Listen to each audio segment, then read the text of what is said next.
प्रिय मित्रों, जय भीम, जय भारत, नमो बुद्धाय। मैं आपका मित्र निखिल सबलानिया, नई दिल्ली से आपको बाबा साहेब डॉक्टर भीमराव अंबेडकर जी की पुस्तक शूद्र कौन थे हु और शूद्रास का वीडियो का भाग 7वां और पुस्तक का अध्याय 6 शूद्र और दास सुनाने जा रहा हूँ आज।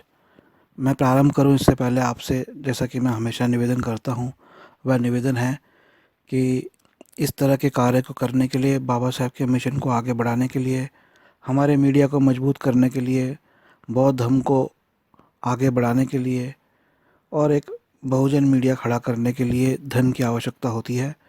जैसा कि मैंने पिछले वीडियो में निवेदन किया कि हमारे लोग करोड़ों की संख्या में हैं। मैं कहता हूँ करोड़ों नहीं, लाखों की संख्या में। यदि 100 रुपया महीना आप मुझे दान दें तो भी इतना धन उत्पन्न होगा, इतना धन एकत्र होगा, जिससे कि मैं बड़ी संस्थाएं खड़ी कर पाऊँगा। वीडियो बनाने के कार्य, फिल्में बनाने के कार्य, संगीत के कार्य, धर्म के प्रचार के कार्य, रेडियो स्टेशन खड़े करने के कार्य, स्टूडियो बनाने के कार्य, साउंड के स्टूडियो, एडिटिंग के स्टूडियो, शूटिंग के फ्लोर।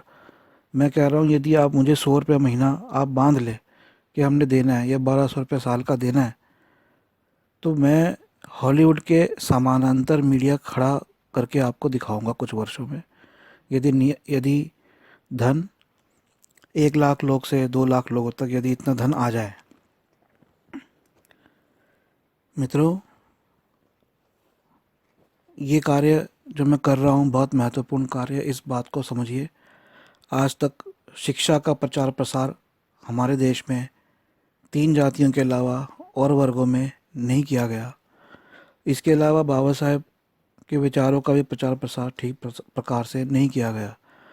आज के वीडियो जो मेरे द्वारा बनाए जा रहे हैं, ये जब तक इंटरनेट चलता रहेगा तब तक मुझे विश्वास है कि ये रहेंगे, और आने वाले करोड़ों लोगों तक ये संदेश बाबा साहेब का मेरे द्वारा जाता रहेगा। इसी के साथ अब मैं ये अध्याय शूद्र और दास वीडियो 7 अध्याय 6 शूद्र और दास प्रारंभ करता हूँ। पिछले वीडियो में आपने सुना आर्यों के विरुद्ध आर्य। अब सुनिए शूद्र और दास। पिछले अध्याय में यह सिद्ध हो गया कि पाश्चात्य सिद्धांत कितने निराधार हैं। अब उस सिद्धांत को लेकर एक ही भाग शेष रह जाता है। शूद्र कौन थे? मिस्टर ए सी दास का कथन है, दास और दस्यु या तो बनवासी थे या वैदिक आर्य जाति से भिन्न आर्य आदिवासी थे। उनमें से जो युद्धबंदी हुए उन्हें संभवतः दास बनाकर शूद्र जाति बना दिया गया। अन्य एक वेद विज्ञ और पश्चिमी देशों के लेखकों के विचारों के समर्थन मिस्टर काणे का विचार है। परवर्ती साहित्य में दास का अर्थ खेतीहर दास या केवल मजदूर दास होता है। इसका अभिप्राय यह है कि ऋग्वेद के अनुसार दासों ने आर्यों का प्रतिरोध किया और फिर वे निरंतर युद्ध में पराजित हुए और उन्हें आर्यों की सेवा करने को विवश होना पड़ा। मनुस्मृति 8.4.13 में उल्लेख है कि शूद्रों को ब्रह्मा ने ब्राह्मणों की सेवा के लिए ही बनाया है। तैत्तिरीय संहिता, तैत्तिरीय ब्राह्मण और अन्य ब्राह्मण ग्रंथों में शूद्रों की स्थिति ऐसी ही बताई गई है जैसी स्मृति में है। इसलिए यह मानना होगा कि दास अथवा दस्यु आर्यों द्वारा पराजित हुए और कालांतर में शूद्र जाति में परिवर्तित हो गए। इस मत के अनुसार दास और दस्यु ही शूद्र है। साथ ही शूद्र अनार्य थे और वे भारत की प्राचीन सभ्यता की आदिम जाति थे। इस विचार का हम विश्लेषण करेंगे। प्रथम बात भी दो प्रकार की है। पहला विचार है कि दास और दस्यु एक ही है, और दूसरा विचार यह है कि दास और दस्यु ही शूद्र है। पहला विचार कि दास और दस्यु एक ही है संदिग्ध है।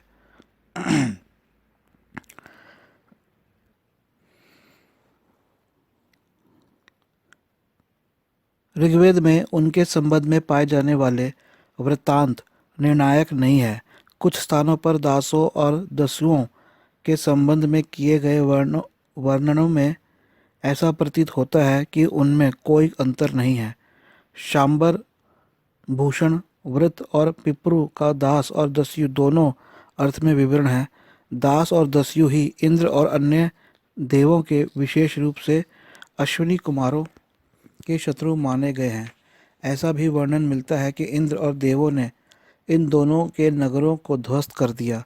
दासों और दस्युओं को की पराजय के समान प्रभाव पड़ा, अर्थात प्रकाश का उदय और जल की मुक्ति। दधीचि की मुक्ति का वर्णन करते हुए दास और दस्यु दोनों का विवरण एक साथ किया गया है। एक स्थान पर कहा गया है कि दधीचि को दासों से छुड़ाया गया और दूसरे स्थान पर दस्युओं को छुड़ाया गया बताया गया है। उपरोक्त वर्णनों से ज्ञात होता है कि दास और दस्यु एक ही थे, जबकि अन्यत्र दोनों का पृथक पृथक वर्णन है। ऋग्वेद में दास शब्द 54 बार तथा दस्यु शब्द 78 बार वह पृथक पृथक आया है। इससे पृथक पृथक अर्थात अलग अलग जगह आया है। इससे यह तथ्य प्रकट होता है कि दोनों भिन्न थे, क्योंकि यदि दोनों भिन्न नहीं थे तो फिर इनके वर्णन में भिन्नता क्यों है। संभावना यही है कि दोनों अलग अलग समुदायों या जाति के थे।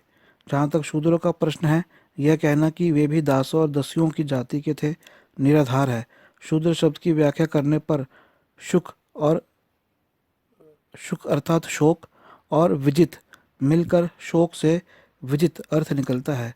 इस संदर्भ में वेदांत सूत्र 1.3.34 में जनश्रुति की कथा है। इसमें राजहंसों द्वारा उनके विषय में घृणास्पद वर्णन दिए जाने से वे शोकग्रस्त हो गए। विष्णु पुराण में भी इस प्रकार की कथा है। उपरोक्त वर्णन कितने प्रमाणित हैं? शूद्र शब्द का मूल स्वतंत्र शब्द ना होकर व्युत्पत्ति किया हुआ मानना शब्दों की अनुचित व्याख्या करना है। ब्राह्मणवादी लेखक मिथ्या या झूठ शब्द गढ़ने में प्रवीण हैं। ऐसा कोई भी शब्द नहीं जिसकी व्युत्पत्ति वे भिन्न प्रकार से प्रस्तुत न कर सके। प्रोफेसर मैक्स मुलर ने ब्राह्मणवादी लेखकों के द्वारा उपनिषद शब्द की भिन्न भिन्न प्रकार की व्युत्पत्ति के संदर्भ में कहा है। उपनिषद शब्द की व्युत्पत्ति को चतुराई से विपरीत व्याख्या के ढांचे में इस प्रकार गढ़ा गया है कि यह देशी छात्र की समझ से बाहर है। मित्र, ये जो व्युत्पत्ति है इसका अर्थ ऐसे समझिए कि उपनिषद शब्द की व्युत्पत्ति मतलब किस तरह से उत्पन्न हुआ। व्युत्पत्ति किसकी उत्पत्ति क्या है, आगे बताता हूँ आपको। किसी भी शब्द के प्रचलित अर्थ जो किसी अर्ध शिक्षित की समझ में भी आ जाए तो ही उन्हें व्युत्पत्ति का आधार बनाना चाहिए। इस व्युत्पत्ति में आरण्यक शब्द नहीं आता और इसका संबंध उपनिषद शब्द से न होते हुए भी सामान्य अर्थ में सटीक बैठता है। यह बात वेदांत सूत्र और वायु पुराण के शूद्र शब्द के संबंध में प्रकट होती है, जिसमें शूद्र का अर्थ शोकग्रस्त लोग स्थापित किया गया है। अतः इस शब्द को हमें निरर्थक और मूर्खता मानकर अस्वीकृत कर देना होगा। तो देखिए, ये एक बहुत इंपॉर्टेंट बात बाबा साहब कह रहे हैं कि शूद्र शब्द को निरर्थक और मूर्खता मानकर अस्वीकृत कर देना होगा, कि हमें ये शूद्र शब्द को अस्वीकृत कर देना चाहिए। आगे बाबा साहब कहते हैं, इस कथन के संबंध में हमारे पास प्रत्यक्ष साक्ष्य हैं और शूद्र एक कबीले या वर्ग की व्यक्तिवाचक संज्ञा है। यह शब्द किसी प्रकृति का प्रतीक नहीं है, जैसा कि कहा गया है।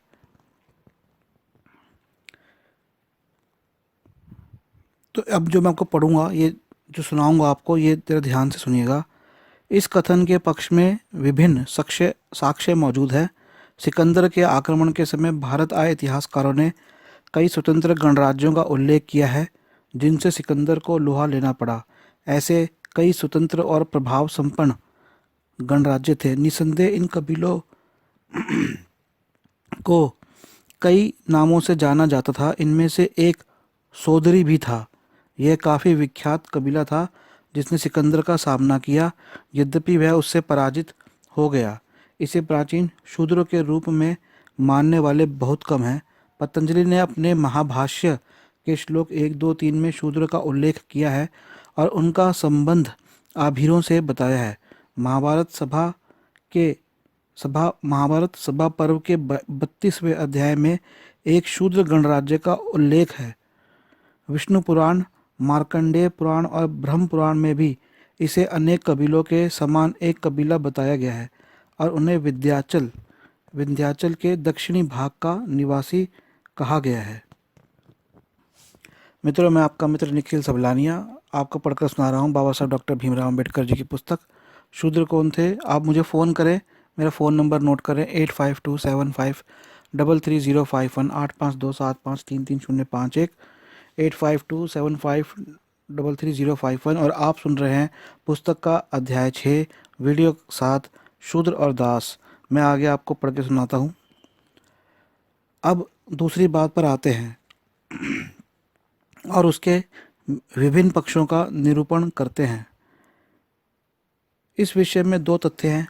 पहला है, क्या दस्यु और दास शब्दों का प्रयोग अनार्य कबीलों की किसी जाति का सूचक है। दूसरी बात यह है कि मान भी लें कि ऐसा है तो क्या यह स्वीकार करने का कोई अन्य कारण भी है कि वे भारत की मूल जनजाति थे। जब तक इन दोनों का सकारात्मक उत्तर नहीं मिल पाता तब तक दस्यु और दासों को शूद्र नहीं कहा जा सकता।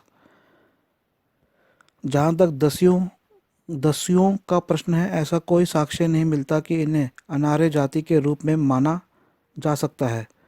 दूसरी ओर इस निष्कर्ष के पक्ष में ऐसे ठोस प्रमाण मौजूद है कि दस्यु शब्द उन लोगों के लिए प्रयोग किया गया है जो आर्यों के धर्म का पालन नहीं करते थे।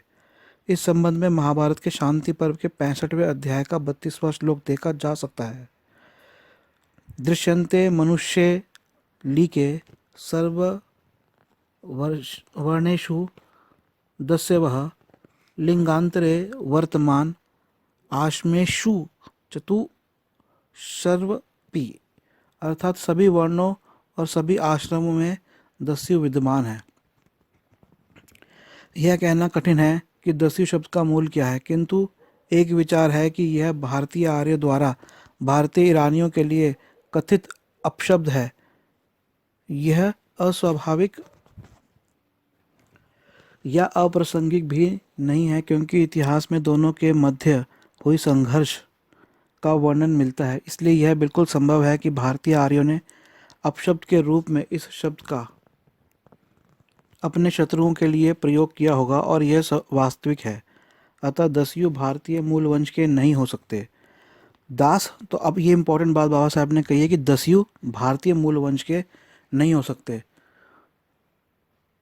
क्योंकि कहीं ना कहीं दस्यु ईरानी थे, जबकि दास और दस्यु शब्द जो है वह कहा जाता है कि वह मूल निवासी हैं और वह उनको बाद में नीची जाति में डाल दिया गया या शूद्र या अस्पृश्य बना दिया गया, लेकिन ऐसा नहीं है। दस्यु तो भारत के मूल वंश के हैं ही नहीं, तो जो बाहर से आए वे दस्यु बाबा साहब बता रहे हैं। आगे सुनिए।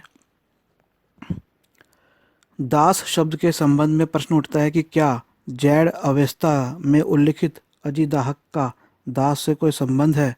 अजिदाहक समास है, इसके दो पद हैं। इसके अन्वय करने पर अजि का अर्थ सर्प और दाहक के मूल दाह का अर्थ डंक मारना है। अजिदाहक का अर्थ है डंक मारने वाला सर्प। भारतीय ईरानियों में जोहक एक व्यक्तिवाचक संज्ञा है। यह शब्द यशट साहित्य में बहुत स्थानों पर प्रयोग किया गया है। कहा जाता है कि जोहक ने बेबीलोन में सुंदर महल और वैधशाला का निर्माण कराया था। शक्तिशाली शैतान के प्रधान अंगार मैन्यू ने अजिदाहक को विश्व की पवित्रता नष्ट करने के लिए उत्पन्न किया और इस अजिदाहक ने भारतीय ईरानियों के सम्राट यिमा को युद्ध में परास्त कर मार डाला। यिमा को अवेस्ता में क्षेता कहते हैं, जिसका अभिप्राय प्रकाशमान अथवा शासक से है। इसके मूल में क्षी के दो अर्थ हैं, एक प्रकाशित रहना और दो शासन करना। यिमा को हवा थवा भी कहते हैं, जिसका अर्थ है बड़े समुदाय का अधिकारी। यह अवेस्ता का यिमा क्षेता फारसी शब्द में जमशेद हो गया। विवाध्वंत का पुत्र जमशेद ईरानी। अब इसमें यहाँ पर एक मैं अपनी टिप्पणी देता हूँ कि जैसे कि आपको नाम सुना होगा जमशेद जी टाटा, तो ये जमशेद है, ये ईरानियन शब्द है। आगे सुनिए। विवाध्वंत का पुत्र जमशेद ईरानी इतिहास में फारसी सभ्यता के विकास का महान नायक हुआ। यह येशती यधान वंश का सम्राट था। यासना 9 और 5 कोयमायाशी में कहा गया है कि विवंश ही प्रथम मनुष्य था जिसने हश्मा या कहें सक सस्मा को भौतिक जगत में लाकर घेरा डाल दिया और वरदान प्राप्त किया। इससे उसे यिमा पुत्र की प्राप्ति हुई जो मनुष्यों में सूर्य के साथ प्रकाशमान था और उसके साथ अमरत्व प्राप्त मनुष्य, पशु, पक्षी, फल और सदाबहार पेड़ पौधे उत्पन्न हुए। युमा को व्यक्तित्व दैवी या कभी ना मुरझाने वाला सदैव ताजगी से परिपूर्ण था। उसके राज्य में न अधिक ठंड पड़ती थी और न गर्मी पड़ती थी और न ही जरावस्था, मृत्यु एवं अस्वस्थता किसी को सताती थी।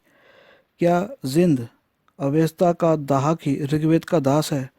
यदि नामों की समानता को साक्ष्य मानकर चलें तो निश्चित रूप से दास और दाहक एक ही है। संस्कृत के दास शब्द का अवेस्ता में दाह होना स्वाभाविक है। फारसी में साधारण रूप से संस्कृत का स ह हो जाता है।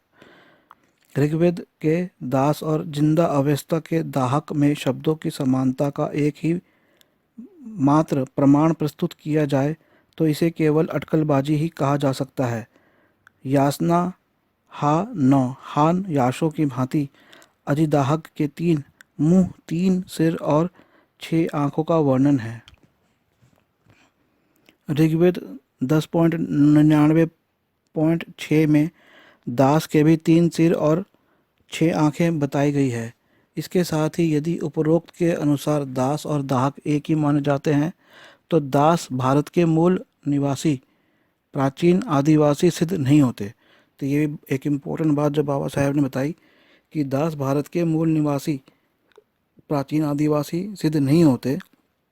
ये भी कहीं ना कहीं ईरान के जो लोग भारत में आके बसे उनको दास कहा गया, क्योंकि ये जैसे बाबा साहेब ने वहाँ के साहित्य का वर्णन लेकर बताया। मित्रों, आप सुन रहे हैं बाबा साहेब डॉक्टर भीमराव अम्बेडकर जी की पुस्तक शूद्र कौन थे का अध्याय शूद्र और दास, जो कि वीडियो का 7 और पुस्तक का 6ठा अध्याय है। मैं निखिल सबलानी, आपका मित्र, नई दिल्ली से। बाबा साहेब के विचारों को आगे बढ़ाने के लिए बहुजन मीडिया, बौद्ध मीडिया को आगे बढ़ाने के लिए आपके धन की आवश्यकता है। मैंने जैसा कहा 100 रुपया प्रति माह मुझे दीजिए या 1200 रुपया साल का। उसके अलावा बाबा साहेब की पुस्तकें एवं टी शर्टें मुझसे ज़रूर खरीदें, परंतु दान मुख्य है और उसी के बलबूते पर मैं हमारे मीडिया को आगे बढ़ा पाऊँगा। मुझे फ़ोन करें 8527533051, 8527533051, 8527533051, 8527533051। ईमेल नोट करें sablananian@gmail.com, sablananian sablananian@gmail.com। आगे सुनिए आप शूद्र और दास का शेष भाग। क्या वे असभ्य वनवासी थे? ऋग्वेद से प्रमाणित होता है कि दास और दस्यु आदिम जाति नहीं थे। वास्तव में वे भारतीय आर्यों की अपेक्षा अधिक सभ्य और शक्तिशाली थे। मिस्टर आयंगर ने लिखा है, दस्यु नगरों में रहते थे। ऋग्वेद में लिखा है और उनके अपने सम्राट थे जिनका विवरण मिलता है। ऋग्वेद के श्लोक हैं 1.53.8.1 और 1.103.3। उनके पास गौ, घोड़े और रथों के रूप में बहुत धन था। 100 फाटकों वाले नगर थे। इंद्र ने उनकी समस्त संपत्ति लेकर अपने भक्त आर्यों को दे दी। दस्यु धनी थे।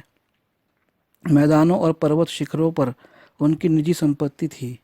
उनकी वेशभूषा स्वर्ण रत्न जड़ित होती थी।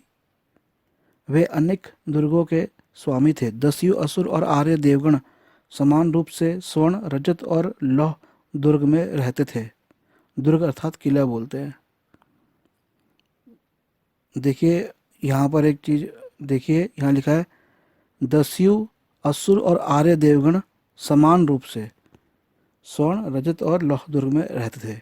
इंद्र ने अपने उपासक दिवोदास की प्रार्थना को ठुकराते हुए दस्युओं के पत्थर के 100 दुर्गों को ध्वस्त कर दिया। आर्यों की उपासना से तुष्ट होकर अग्नि ने दस्युओं के किलों को जलाकर नष्ट कर दिया। दस्युओं के पास आर्यों के समान रथ थे जिन पर आरूढ़ होकर उन्होंने युद्ध किया। दास और दस्यु शूद्रों के समान थे। यह सिद्धांत अनुमान पर आधारित प्रतीत होता है। यह कपोल कल्पना मात्र है। यह केवल इसलिए बर्दाश्त कर लिया गया क्योंकि जिनकी यह मान्यता है वे सम्मानित विद्वान हैं। इस बात पे ध्यान दीजिए, बाबा साहब क्या कहते हैं कि दास और दस्यु शूद्रों के समान थे। यह सिद्धांत अनुमान पर आधारित प्रतीत होता है। तो बाबा साहब इस बात को खारिज कर रहे हैं कि दास और दस्यु शूद्रों के समान थे। आगे सुनिए। जहाँ तक साक्ष्य का प्रश्न है, इसका कोई भी अंश साक्ष्य के रूप में प्रस्तुत नहीं किया जा सकता।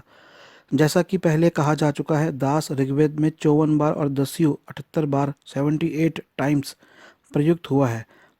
प्रायः दास और दस्यु साथ साथ प्रयुक्त हुए।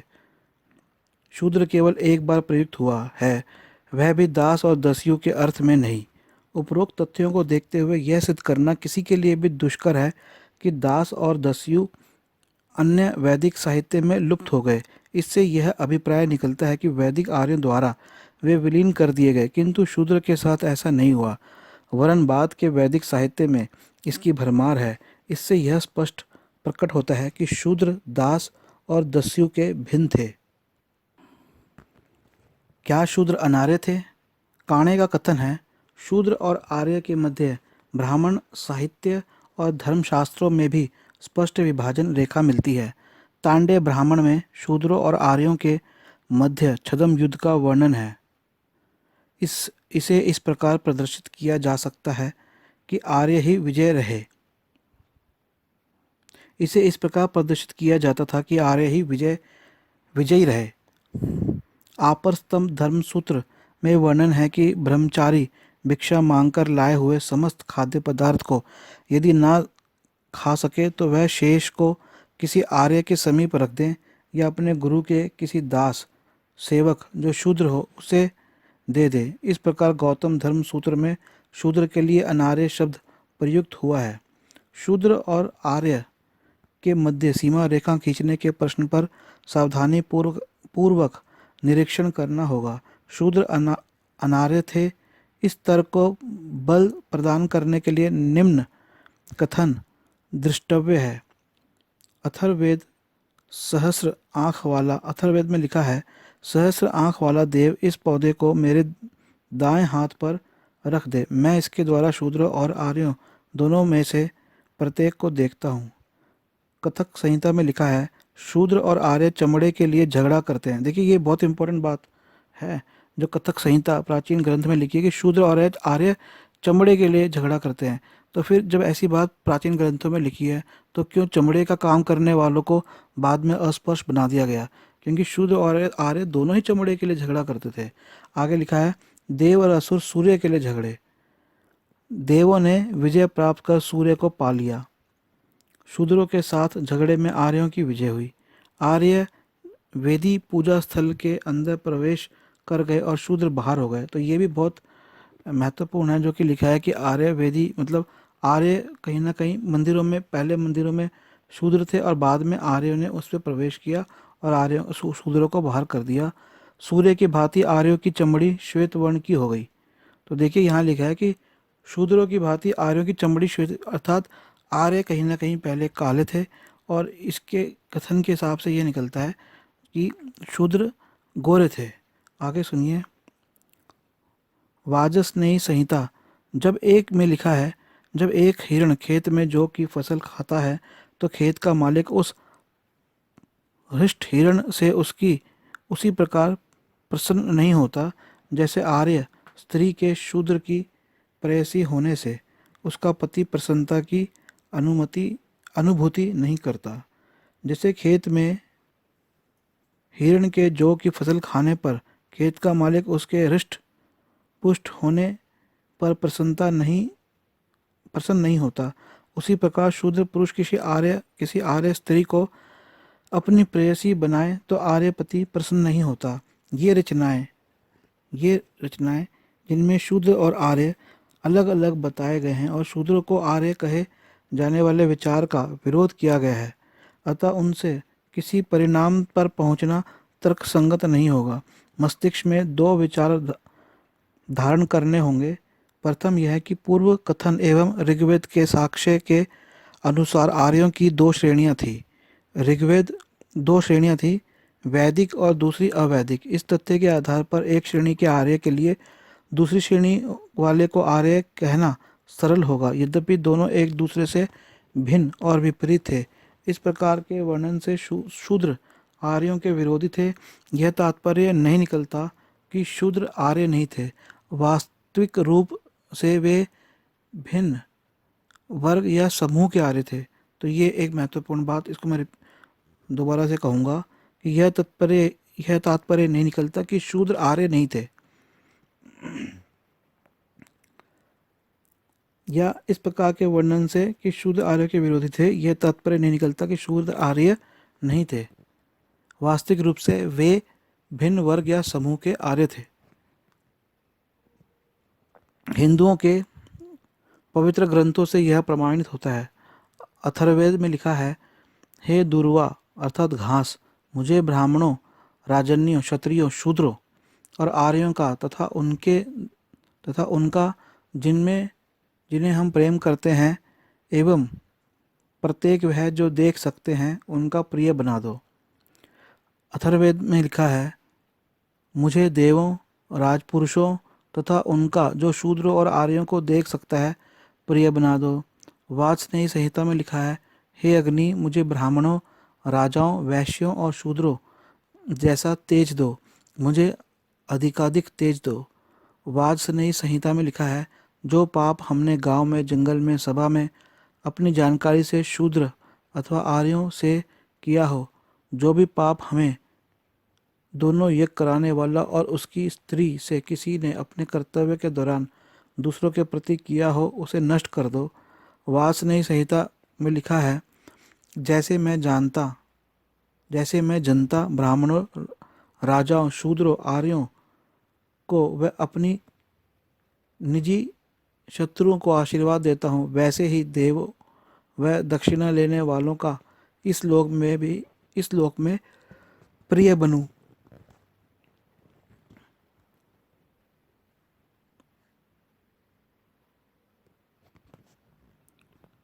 मेरी यह अभिलाषा स्वीकृत हो, मेरा शत्रु मेरे अधीन रहे। उपरोक्त कथनों से क्या स्पष्ट होता है? प्रथम में तो आर्यों और ब्राह्मणों में अंतर स्पष्ट होता है। क्या यह कहा जा सकता है कि ब्राह्मण आर्य नहीं थे? दूसरे कथन में शूद्रों के लिए प्रेम और सद्भावना की कामना की गई। यदि शूद्र मूलवंशीय अनार्य होते तो क्या इस प्रकार की कामना हेतु प्रार्थना संभव होती? इससे यह स्पष्ट नहीं होता कि शूद्र अनार्य थे। तो यहाँ बाबा साहेब ने जरूरी बात कही है कि यदि कि शूद्र अनार्य थे, ऐसा नहीं लगता, शूद्र आर्य थे। और जैसे बाबा साहब ने पहले कहा कि वास्तविक रूप से वे भिन्न समूह के आर्य थे। आगे सुनिए, धर्मसूत्र शूद्रों को अनार्य बताते हैं और वाजस्नेयी संहिता शूद्र स्त्रियों पर आक्षेप करती है। ये व्यर्थ की बातें हैं। धर्मसूत्रों की व्याख्या के संबंध में दो तर्क हैं। प्रथम, धर्मसूत्र तथा अन्य ग्रंथ शूद्रों के विरोधियों द्वारा रचित है, अतः इनको प्रमाण के रूप में नहीं माना जा सकता। दूसरी बात यह है कि इन ग्रंथों में दिए गए विवरण तर्कहीन है तथा अन्य पुस्तकों में दिए गए विचारों के विपरीत है। धर्मसूत्रों के अनुसार शूद्र उपनयन संस्कार का अधिकारी नहीं है, जबकि गणपति संस्कार के अनुसार उसे इसका अधिकार है। तो इस बात पे ध्यान दीजिए कि बाबा साहब बताते हैं कि जबकि गणपति संस्कार के अनुसार इसका अधिकार है, और इसे Max Muller ancient Sanskrit literature 1860 की पुस्तक पृष्ठ 207 पर देखा जा सकता है। आगे बाबा साहब बताते हैं, धर्मसूत्र शूद्र को वेदाध्यान का पात्र नहीं मानते, किंतु छांदोग्योपनिषद के सूत्र 6 के 1 के 2 में यह कथा है। इसको ध्यान से सुनिएगा। जनश्रुति शूद्र को रैक्व ने वेदाध्यान कराया। इससे भी बढ़कर यह बात है कि कवश एलूश ऋषि शूद्र थे। उपरोक्तानुसार और ऋग्वेद के 10वें मंडल में उनके द्वारा रचित अनेक मंत्र हैं। तो ये बाबा साहब बता रहे हैं कि कवश एलूश ऋषि शूद्र थे और उनके कई मंत्र जो हैं वे ऋग्वेद के अंदर है। आगे बाबा साहब बताते हैं, धर्म सूत्र कहते हैं कि शूद्र वैदिक उत्सवों और यज्ञों में सम्मिलित होने का अधिकारी नहीं है। पूर्व मीमांसा के रचयिता जैमिनी ने बदरी नामक एक अध्यापक के विषय में, जिसकी रचनाएं नष्ट हो गई हैं, कहा है कि वह अंतिम मीमांसा शास्त्री है। बदरी के अनुसार शूद्र वैदिक यज्ञ कर सकते हैं। भारद्वाज श्रोत सूत्र के अनुसार शूद्र यज्ञ में 3 अग्नि प्रज्वलित कर सकता है। इसी प्रकार कात्यायन श्रोत सूत्र 1.4.16 के टीकाकार के अनुसार शूद्र वैदिक संस्कारों का अधिकारी है। धर्मसूत्र का कहना है कि शूद्र पवित्र सोमरस पान करने का अधिकारी नहीं है, जबकि अश्विनी कुमारों की कथा के अनुसार शूद्र दैवी सोमरस पान का पात्र है। अश्विनी कुमारों की कथा के अनुसार अश्विनी कुमारों ने सुकन्या नामक युवती को स्नान करते समय नग्न अवस्था में देखा। वह चयवण ऋषि की पत्नी थी, जो इतने वृद्ध थे कि आज मरे कल मरे। उसके सौंदर्य पर मुग्ध होकर उन्होंने कहा कि हम में से किसी एक को अपना पति चुन लो, अपना सौंदर्य इस प्रकार नष्ट न करो। सुकन्या ने पतिव्रत धर्म का ध्यान रखते हुए उनके प्रस्ताव को अस्वीकार कर दिया। अश्विनी कुमारों ने पुनः सुकन्या को विचलित करने का प्रयास करते हुए उसके सामने यह प्रस्ताव रखा कि वे देवताओं के चिकित्सक हैं और उनके पति को युवा और सुंदर बनाने की क्षमता रखते हैं, अतः वह उनमें से किसी एक को पति के रूप में स्वीकार करे। सुकन्या ने पति चयवण, आपने सुना होगा ये च्यवनप्राश जो आप खाते हैं, च्यवनप्राश, तो ये वही नाम है, च्यवन के पास गई और अश्विनी कुमारों की शर्तों के विषय में उनकी अनुमति मांगी। च्यवन ने कहा, ऐसा ही करो। शर्त के अनुसार च्यवन ने युवावस्था और सौंदर्य प्राप्त किया। यहाँ यह प्रश्न उत्पन्न होता है कि क्या अश्विनी कुमार सोमरस पाने के अधिकारी थे? च्यवन ने प्रश्न होकर इंद्र से अश्विनी कुमारों को सोमरस देने का आग्रह किया। इंद्र ने यद्यपि अश्विनी कुमारों के शूद्र होने के कारण सोमरस देने में आनाकानी की, किंतु च्यवन ने इंद्र को समझा बुझाकर सोमरस दिलवा दिया। इस कथन के विरुद्ध भी स्पष्ट साक्ष्य हैं कि धर्मसूत्रों ने शूद्रों को अनार्य घोषित किया है और कहा है कि इन्हें स्वीकार नहीं किया जाए। सर्वप्रथम यह मनु के मत के प्रतिकूल है। यह निर्णय लेने में कि क्या शूद्र आर्य थे या कि अनार्य, मनुस्मृति के निम्नलिखित मंत्र ध्यान में देने योग्य हैं। शूद्र स्त्री से उत्पन्न कन्या यदि ब्राह्मण के साथ विवाहित की जाए और आगे भी यही क्रम जारी रहे तो अपनी 7वीं पीढ़ी में नीच योनि से उद्धार पाकर ब्राह्मण हो जाती है।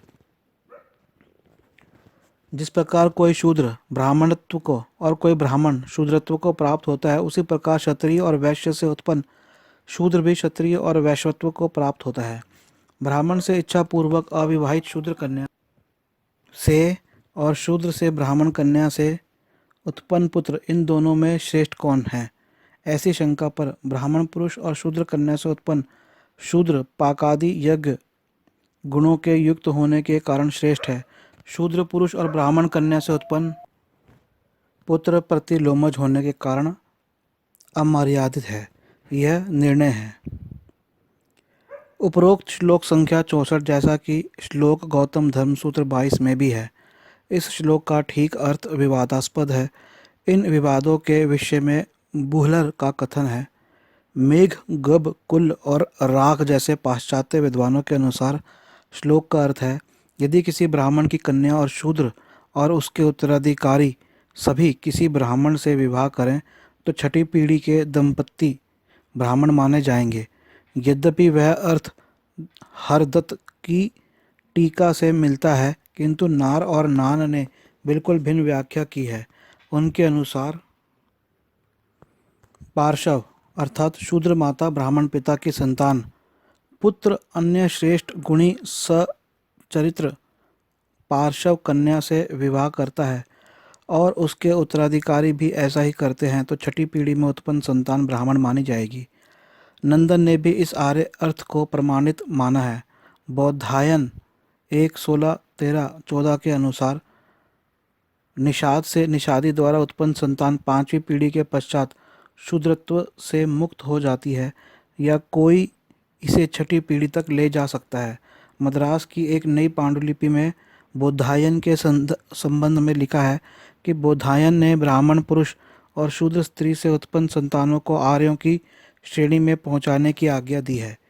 यह असंभव नहीं होगा कि मनुस्मृति के श्लोक का अर्थ यह भी हो सकता है, यदि ब्राह्मण पुरुष और शूद्र स्त्री से संतान उत्पन्न होती है तो वह श्रेष्ठ ब्राह्मण पुरुष और पार्श्व स्त्री निम्न जाति सातवीं पीढ़ी में उच्च जाति में पहुंच जाती है।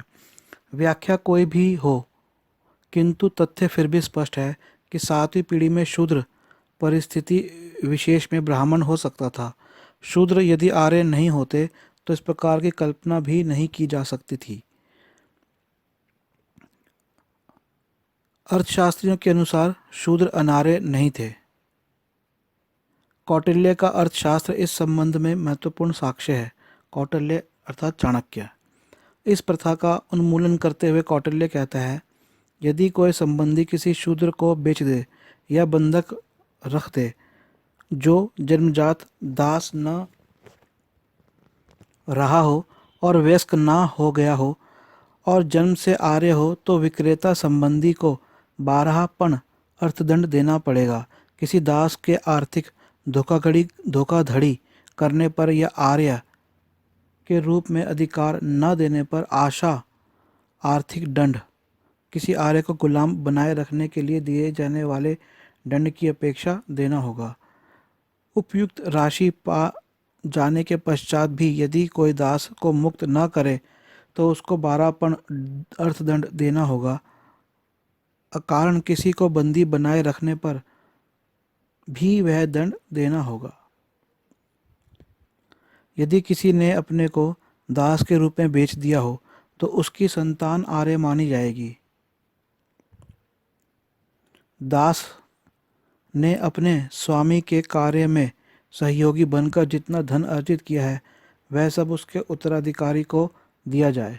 इस प्रकार कौटिल्य चाणक्य ने अपने अर्थशास्त्र में शूद्रों को स्पष्ट रूप से आर्य घोषित किया है। यह कहना सत्य नहीं तो व्यर्थ अवश्य है कि आर्य द्वारा दास बनाए गए लोग ही शूद्र कहलाए।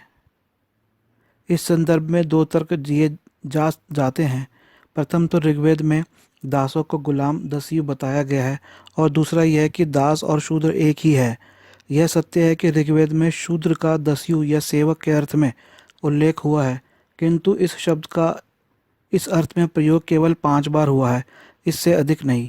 साथ ही यदि यह 5 बार से अधिक प्रयुक्त भी हुआ तो क्या इससे यह सिद्ध होता है कि शूद्र ही दास बनाए गए? जब तक यह सिद्ध नहीं होता कि ये दोनों शूद्र और दास एक ही थे तब तक ऐसा निर्णय करना कि शूद्र दास बनाए गए मूर्खता होगी। यह ज्ञात तथ्यों के विरुद्ध भी होगी। शूद्र क्षत्रिय राजाओं के राज्याभिषेकों में शामिल होते थे। उत्तरकालीन वैदिक ब्राह्मण काल में राजतिलक में जनता सम्राट को मुकुट धारण कराती थी, जो वास्तव में राजा को प्रभुत्व प्रदान करता था। प्रजा के प्रतिनिधियों को रत्नी कहा जाता था क्योंकि उनके पास रत्न होते थे।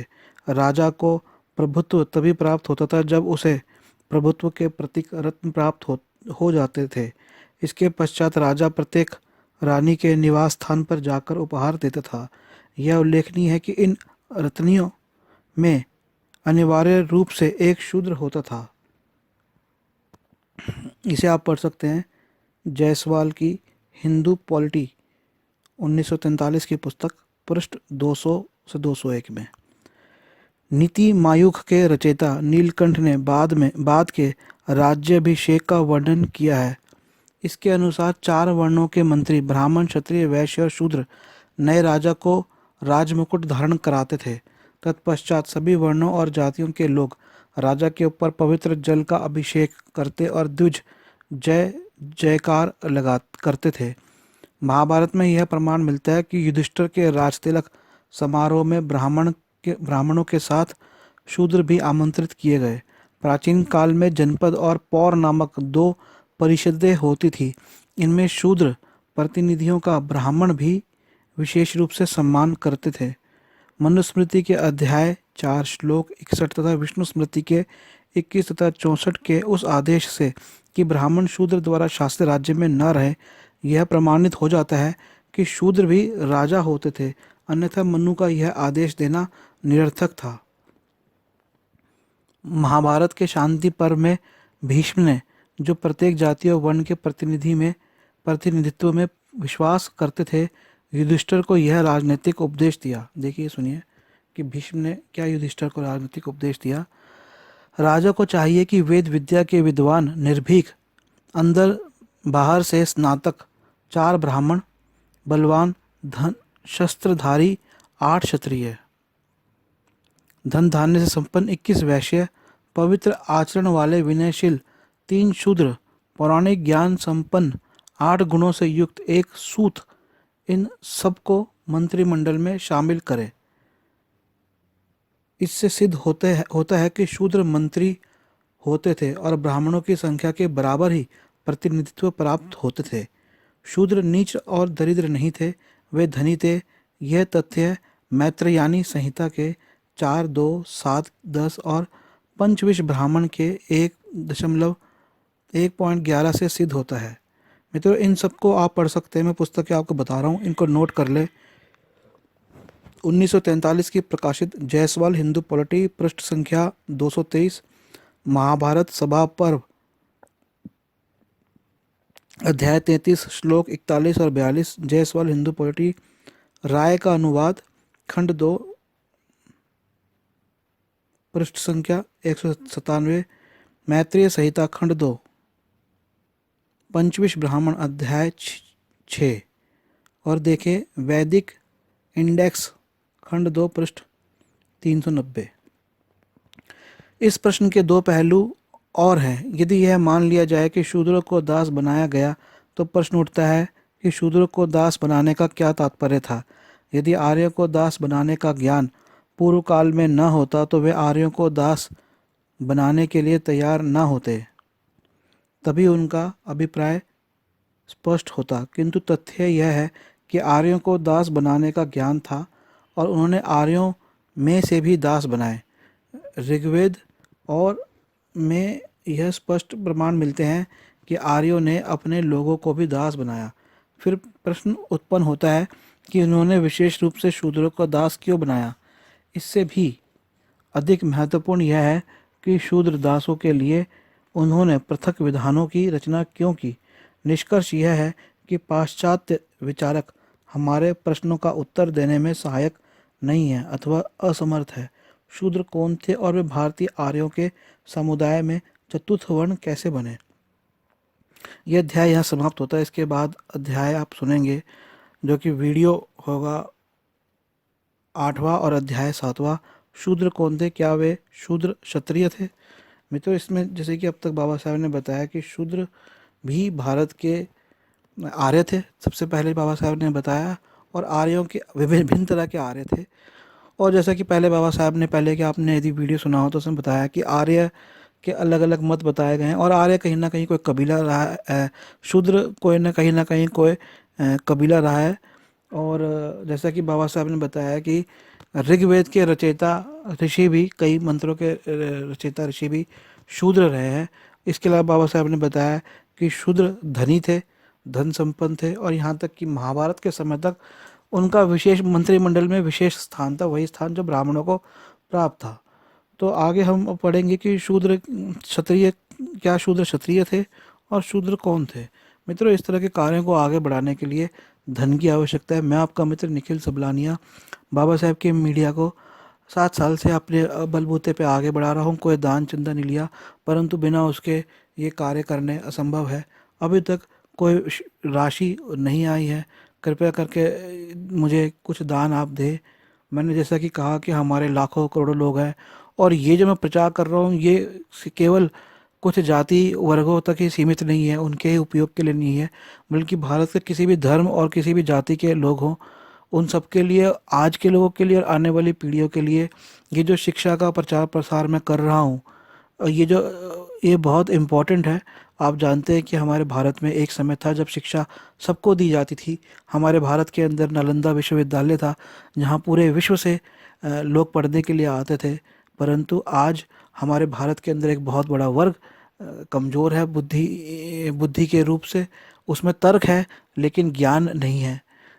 तो हमारे लोगों को शिक्षित करने के लिए ये जो बाबा साहेब के साहित्य को मैं आप तक लेके आ रहा हूँ और सब तक लेके आ रहा हूँ, बच्चा, बूढ़े, स्त्री, जवान, छात्र छात्राएं, नौकरी पेशा व्यवसायी, चाहे खेतीहर मजदूर हो, चाहे शहर के मजदूर हो, चाहे आप बड़े अफसर हों, सबके लिए ये ज्ञान बहुत महत्वपूर्ण है, क्योंकि इस ज्ञान में इतिहास है, इस ज्ञान के अंदर समाज है, राजनीति है और भारत को जोड़ने वाला ज्ञान है। ये बाबा साहेब को दरकिनार कर दिया गया, लेकिन लोगों को यह नहीं पता कि जब बाबा साहेब को पढ़ते हैं या सुनते, अब आप सुन रहे हैं, तो लोगों को पता नहीं है कि बाबा साहेब अखंड भारत को बनाने के लिए और भारत के समाज को एक करने के लिए कितने ज़्यादा उनके जो सिद्धांत है और उनका जो अध्ययन है और जो उनका कार्य है, वह इसी राह पर जाता है और भारत को एक करने का और भारत को, अर्थात भारत के लोगों को प्रबुद्ध बनाने का कार्य है। तो मित्रों, मेरा आपसे निवेदन है कि इस कार्य को आगे बढ़ाने के लिए और इसी प्रकार के अन्य कार्यों को आगे बढ़ाने के लिए आप अपना एक मीडिया खड़ा करें। ये मैसेज सबके लिए है। देखिए, आज आप टीवी देखते होंगे, विभिन्न टीवी चैनलों में अलग अलग तरह के कार्यक्रम आते हैं। फिल्में रिलीज़ होती है सिनेमा हॉलों में, टीवी पर भी आती है। आप रेडियो पे एफएम के 10-12 चैनल आज सुन सकते हैं। परंतु मित्रों, वे सब और यहाँ तक कि जो सरकारी कार्यक्रम होते हैं, ये सब, जहाँ तक व्यावसायिक टीवी चैनलों की बात है, फिल्मों की बात है, रेडियो की बात है या अखबारों की बात है, वे सब व्यावसायिक दृष्टिकोण से और अपने राजनीतिक मतों से जुड़े हुए हैं। जहाँ तक सरकारी कार्यक्रमों के, सरकारी टीवी चैनलों की बात है, तो वो केवल सरकारी प्रचार का माध्यम है। परंतु ये सब आपको प्रबुद्ध और बुद्धित्वता प्रदान करने के लिए नहीं चल रहे हैं। इनके अधिकांशतर के जो इनके लक्ष्य हैं, वह व्यावसायिक लक्ष्य हैं। केवल और केवल लोगों को ऊल जलूल ऊट पटांग की बातों में उलझा कर रखकर आपके धन पर, आपकी सत्ता पर काबिज होना चाहते हैं। टीवी, फिल्में केवल आपके धन, आप एफएम, रेडियो प्रोग्राम, न्यूज़पेपर केवल आपके धन पर काबिज होना चाहते हैं। वे आपको कभी भी ढंग की, प्रबुद्ध करने की, बुद्धित्वता की बातें कभी नहीं देंगे। थोड़ा बहुत देंगे जिससे कि उनकी प्रच, प्रचार उनकी अ, उनकी जो लोगों की एक आस्था उनसे जुड़ जाती है, उसमें बदलाव ना आए। तो थोड़े बहुत कार्यक्रम वे बनाएंगे, 1% कार्यक्रम, परंतु उनका मकसद, उसके पीछे भी कहीं ना कहीं आर्थिक ही होता है। तो मित्रों, आपको अपना मीडिया स्ट्रॉन्ग करना है। विदेशों के अंदर लोग एकजुट होकर संस्थाएं बनाते हैं, लाखों लाखों डॉलर वहाँ पर इन संस्थाओं में लोगों के दान से जाते हैं और अपने ज्ञान का वे संचय करते हैं, अपने ज्ञान का प्रचार प्रसार करते हैं। अधिकांशतर वहाँ कोई ऐसी पुस्तक नहीं होगी, कोई ऐसा लेख नहीं होगा जो डिजिटल फॉर्म में, ऑडियो और वीडियो के फॉर्म में या फिर डिजिटल बुक के फॉर्म में ना हो। पर हमारे भारत के ग्रंथ, हमारे भारत के पुस्तकालय आज वीरान पड़े हैं, पुस्तकालयों में लोग नहीं जाते, हमारे ग्रंथ सड़ रहे हैं, उनमें धूल लगी हुई है। मैंने खुद दिल्ली विश्वविद्यालय से लॉ किया और मित्रों, बड़े अपने जीवन की एक बहुत महत्वपूर्ण बात आपको बताता हूँ कि हमारी दिल्ली विश्वविद्यालय लॉ सेंटर 2 की जो लाइब्रेरी थी, वहाँ पर बेहतरीन किताबें धूल खा रही थी।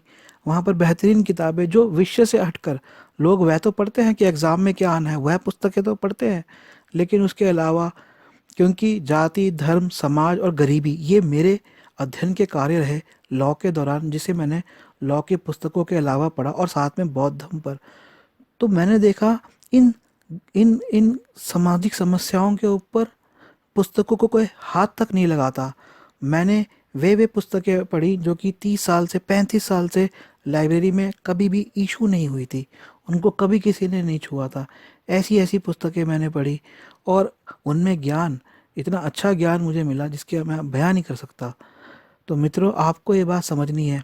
ठीक है, हम पुस्तकें नहीं पढ़ पाते, पर हम उनको इन वीडियो फॉर्म में तो, वीडियो ऑडियो फॉर्म में तो अपने आने वाली जनसंख्या, अपने आने वाली लोगों को, अपने बच्चों को, अपने आने वाली पीढ़ियों को दे सकते हैं। इसके लिए मित्रों, धन को कृपया मुझ तक भेजिए। आपका धन सही जगह आएगा। जैसा मैंने कहा है कि मात्र 100 रुपया महीना के हिसाब से आप व्यवसायी हैं, ज़्यादा भी दे सकते हैं। इतना तो कृपया करके हर माह मुझे बांधिए। आप मंदिरों में दान देते हैं, गिरजाघरों में, गुरुद्वारों में और कई अन्य धार्मिक स्थलों पर देते हैं। मित्रों, धार्मिक स्थलों पे एक मूर्ति होती है, वहाँ पर हाँ आप जाकर थोड़ी देर शांति से बैठ सकते हैं। इस पर भी मैं एक बात कहूँगा कि एक भगवान बुद्ध के सूतों की पुस्तक मैंने एक मंदिर में रख दी, और वह पुस्तक रखने के बाद कुछ दिन तक उसकी पूजा होती रही। और फिर मैंने ध्यान दिया कि इस पुस्तक के अंदर जो ज्ञान है, जब तक वह नहीं पता चलता तब तक ये पुस्तक क्या देगी हमें।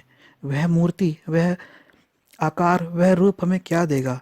मैं रूप, आकार और मूर्ति की निंदा नहीं करता, परंतु इस बात पर जोर देता हूँ कि हमें ज्ञान को अंदर से पढ़ने की ज़रूरत है। पुस्तकों के माध्यम से, पुस्तकों को ऑडियो वीडियो के माध्यम से लोगों तक ले जाने की ज़रूरत है। और इसके लिए जो धन चाहिए, तो कृपया करके मेरा ये सब लोगों से निवेदन है कि मुझे फ़ोन करें और स्पष्ट बात करें कि हम दान देना चाहते हैं निखिल जी, आप इतना हमसे ले लीजिए। एक बार दे, या मैं कहता हूँ 100 रुपया महीने के हिसाब से अवश्य दे। मेरा फ़ोन नंबर नोट करें, 8527533051, 8527533051, 8527533051, 8527533051। मेरा ईमेल नोट करें, sablan@gmail.com, sablan@gmail.com। इसी के पास साथ मैं ये अध्याय समाप्त करता हूँ। अगला अध्याय, अध्याय 7 और वीडियो 8, शूद्र कौन थे, क्या शूद्र क्षत्रिय थे, आप सुनेंगे। जय भीम, जय भारत, नमो बुद्धाय।